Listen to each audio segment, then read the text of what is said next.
Мазан с силна топка, твърде висока, твърде неточна за футболист в зелено. Федерико Бариос веднага праща подаване към Марко Мажуга. Един майстор на подобни ситуации, много добре знае каква опасност носят те.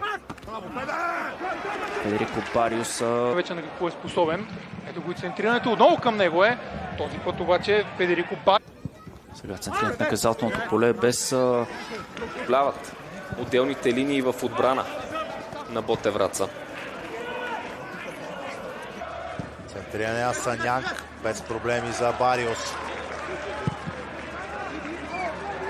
Дългото подаване от стража на Ботевраца също изглежда достатъчно. Жак Пехливанов отново с центриране към наказателното поле. Този път преместил се отляво. Подавания на Авион.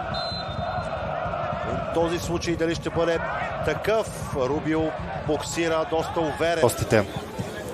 Традиционни изпълнително статични положения Георги Русев. Първи начин трябва да кажем Фаетон в наказателното поле, срещу него Момчил Цветанов отново. Ето го центрирането. Бариос с решителна намеса. Жак Пехливанов пък с диагонално центриране към наказателното поле. Федерико Бариос.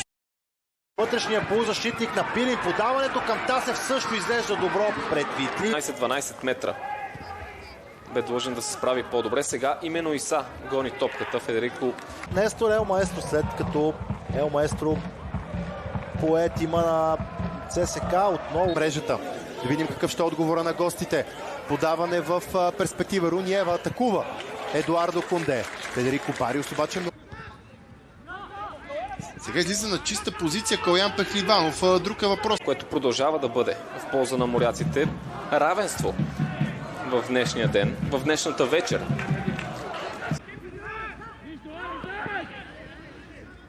Бариос ще му... Някой Георгиев бе му даден сигнал от съдията да побърза.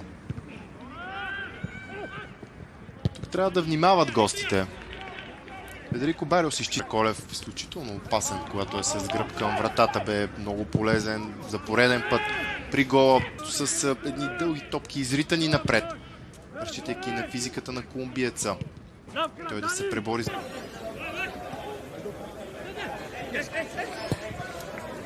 Говорихме си, че с топка в крака Педриньо е много... Не му стигна обаче височина, за да може и да натисне топката.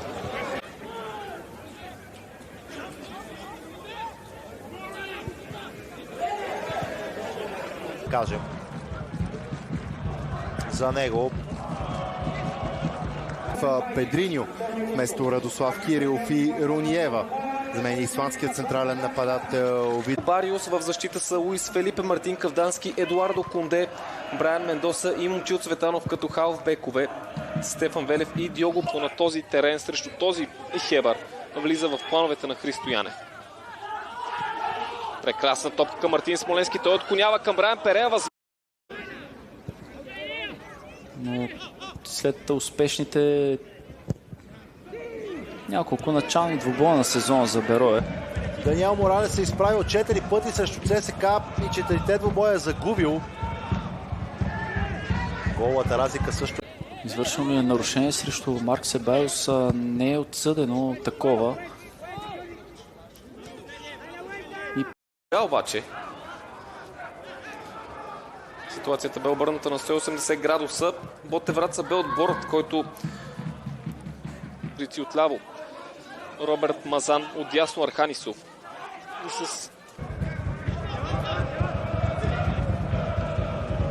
И отново Бариос разиграва да създава опасни положения. Перел. Силните му действия се изчерпват с спечелване на топката близо до централната зона с гръб към вратата на опонента. Брайан Перея доза по-голям риск да се опита да стигне до победата. Възможност за Хебър, спасяване на Бариос. Играч на Ботевраца е на път да сбърка. Шанс за Хайнц. Изключителна намеса. Трябваше да изчакат футболистите на Врачани, за да стигнат до победата. Голът бе отбелязан от Мартин Смолевски, който днес е на резервната скамейка. Отново. Наказателното поле на Врачани силно ще липсват. Сега изстрел към вратата на Бариос. Атанас Илиев в наказателното поле. Стреля Атанас Илиев. Вариус отново спасява. Ще се появи в игра. Но дали пък няма да е малко късно, получи се много неприятен рикошет. Великолепен рефлекс на Бариус. Нищо обаче не е приключило. Удар на Чочев. Спасяване. Трябва да подаде към Иван Тилев. Дали ще има шут? Удар на Иван Тилев. Но и онази победа дойде много трудно. Удар на Едгар Пашеко, по-скоро рутинна намеса на Федерико Бариус. Сигналът е даден. Пабло Гарсия се засилва. Стреля, спасяване на Бариус. Ще има добавка. Пропуск на Живко Атанасов.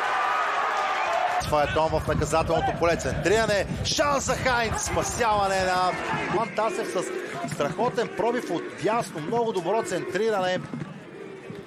Отличен рефлект. Александър Колев разбира се, че ще чисти топката на сигурно.